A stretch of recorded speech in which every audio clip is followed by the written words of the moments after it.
What's up guys, welcome to today's video. Today we are talking about my PC build. Just a few disclaimers before I begin. I'm not sponsored by anyone, not given this by anyone or anything like that. Literally bought it myself just because I really enjoy playing games and having a PC. The other thing is that this is not a custom built PC. This is going to be a pre-built from a company called Scorptec here in Australia.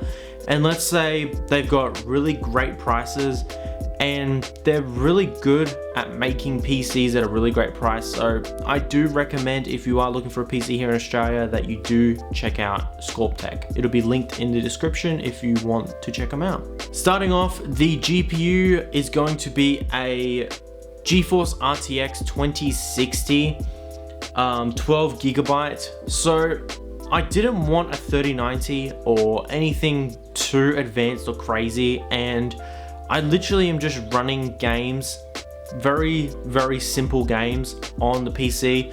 I usually play things like Ready or Not or Phasmophobia or Way of the Hunter or Stray, and just a lot of games like that, things that aren't going to be taking up a lot of space.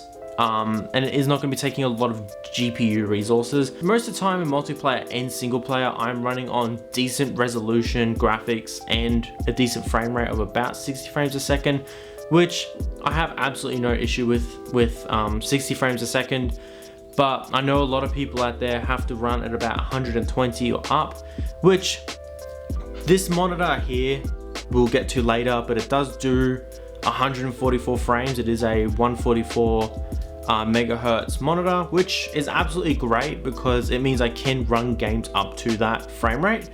But I have a few times and I just went, it's draining a lot of my resources. I've had to lower my resolution and graphics. I may as well just cap it at 60 and bump the resolution and graphics, because I do like the appeal of having really nice graphics and resolution. Going on to the RAM of the PC, it's going to be 16 gigabytes of RAM, which I'm completely okay with. I don't need 32 gigabytes of RAM or anything insane, because again, I'm just running super simple games, playing multiplayer with my friends, just kind of that stuff. I'm not really streaming or doing anything too crazy, but you could definitely stream on this PC. I'm not saying you couldn't do it, but you can do it. And it does come with a lot of awesome features with the GeForce RTX. It has the GeForce experience, which helps you with kind of helping with what's on your screen while you're streaming, which is really great.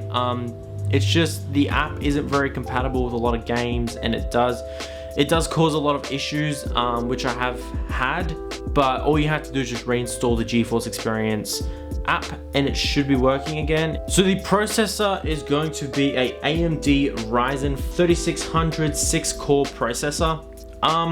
I'll be honest, got no clue. I'm not very big on speccing out PCs and knowing everything about their processors and everything, but I did look up about this processor before buying it, and it said it was a really good one at a really good price range. So again, if it's cost effective and it works well, there's no problem with it to me. It does have a 500 gigabyte SSD, which again is really good. 500 gigabytes can fit a bunch of games, and most of the time you'll want to put your games onto an SSD. But I do have a lot of my games on my hard drive, because it does come with a 2 terabyte hard drive, which is just, it's like perfect. Yeah, 2 terabytes for me is absolutely perfect. I can fit all the games I want and more. I've got about 8 games on there at the moment, plus GTA 5, plus 5M, plus just a few other things here and there like Netflix and Stan and all that, and it just works perfect. And I would say that the 2 terabyte is probably like the perfect hard drive. It does have a AMD B450 chipset. Again, I'm not very big on the whole knowing everything about the PC, but again, I looked it up. It said it was great for the price range and it works well. So if it is good in price range and it works well, again, that is probably perfect, because Again, budget was a huge thing. I didn't want to be going over anywhere over $2,000, which this PC fit directly into. And I didn't want to be having a really cheap, bad PC that will burn out immediately and can't handle anything. So this PC definitely ticked those 2 boxes. Probably my favorite part about the whole PC, which is kind of sad, is the actual case of it. It's got 4 fans built into the case, 3 at the front and 1 at the back, and it's also got the GPU fans and the motherboard fan.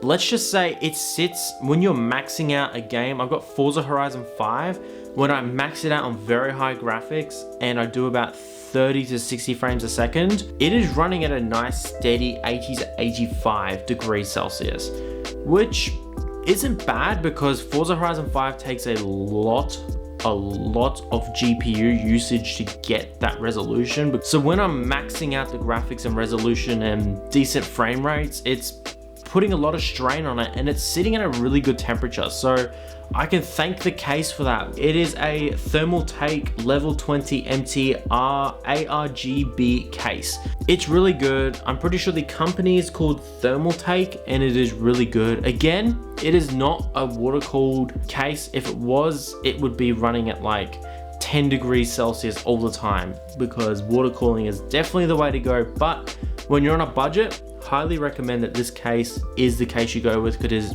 really nice looking. The lights work really well. It's got a nice glass panel along the side of it, and it looks really nice, works really well, and I recommend it. It does come with Windows 10 Home already installed on it. You can upgrade that and change it if you want, but Windows 10 works fine for me.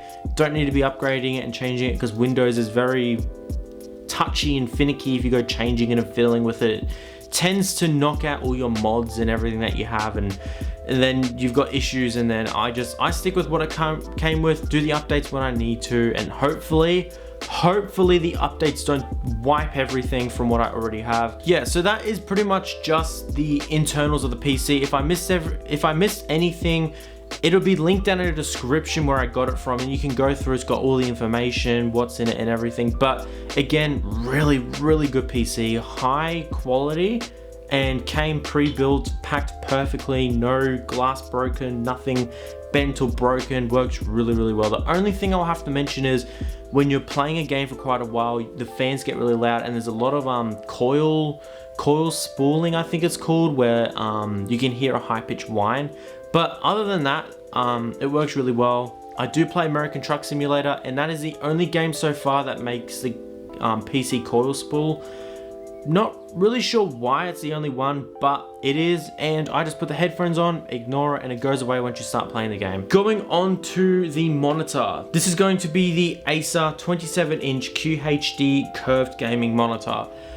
That's a mouthful, but it is a extremely nice monitor. It isn't super expensive, again, because budget, but it is really nice. Got it from Scorptec. So the price of this monitor is about $330. It is really good though. It's got a really nice curve. It has a finish on it, like an anti-reflective finish, which I will say when light is bouncing onto it, it kind of just blurs the light instead of just reflecting it. But when you close your door or window or whatever, pretty much just looks like there's nothing there, and it's very colorful, and it's really gorgeous. And it is 144 megahertz, which honestly I could have gone with 60, but I thought I may as well go for the 144 just in case I do one day want to max out my frame rate, which I rarely ever do, because I don't want to be maxing out my PC. It is going to be a 2560 by 1440, so it's not going to be a 4K screen, which I'm fine with, because 5M and a few other games do not work in 4K. They have major 4K problems, and I'm fine with that. Honestly, as long as you have a high resolution screen, you don't need to be running in 4K. But the 2560, I went with that because it makes it a longer screen instead of a squarer screen, which I prefer the wide. I like the wide angle screens because it just means you can have a bigger field of view and everything in games, and it just looks more appealing to me. It has two HDMI 1.4 ports, which is really good because I also have my PlayStation plugged in. So that means I can have a PlayStation plugged in, PC, and it also has a display port, a 1.2 display port, which is really good because I have the PC running through the display port, because display ports are apparently better than the HDMI when it comes to loading in faster and getting the information sent from the PC to the screen. Apparently it's faster. I have found that it is more, it's a little bit more smoother and better looking on the display port than the HDMI, but I only changed it over a few weeks ago, so we'll have to see how it goes over time. And it also has this really nice, this zero frame design on the outside of it. It looks really nice. It's like the screen goes to the edges. I really like that look because it just makes it look a little more modern, kind of just a little bit nicer instead of having these big thick frames on the side for no reason. I have the HyperX Cloud Stinger Core DTS wireless gaming headphones. These companies need to like change the name. It's just a massive mouthful for some reason, but that's what they are. They are noise cancelling to some extent. They fit really well around the ears, and I really enjoy them. They are a bit bulky around here, but it works fine. Fold your microphone down, adjustable, looks good. Honestly, it is a little bulky around the actual headphones, but again, they sound great. They've got really nice bass. They sound really great. On the back of them, you've got your power button, volume, and you've got your little lights on the bottom to let you know when the battery's dying or if they're turned on or anything. I do definitely recommend the headphones. They are really great. I've got the USB plugged in up there, so it's just a USB plug-in for the Bluetooth, the wireless. I am going to be considering streaming, even if it's just not streaming games, but just streaming videos talking about knives or talking about watches or rings or anything. I'm thinking of doing that. I have started a Twitch channel over on Twitch, which will be linked down in the description it should be near the Instagrams and everything, should be around there. Go and give it a follow. In the comments, let me know if you'd be interested in watching streams, even just talking about knives, watches, or just watching me play American Truck Simulator or playing with my friends on there or whatever. Just let me know down in the comments if you would like to see that. I did stream in the past and had a stream channel. I really enjoyed it. It was just fun talking to people and just getting to know people while playing a game that everyone enjoyed, and it was just kind of fun. So if you guys would like that, just leave a comment down below and I'll see if I can make it happen. Anyway, thank you guys so much for coming out and watching this video. It means an absolute lot that you'll be coming out and just looking at a basic video about PC builds. Thank you all for coming out, and I will catch you guys next video.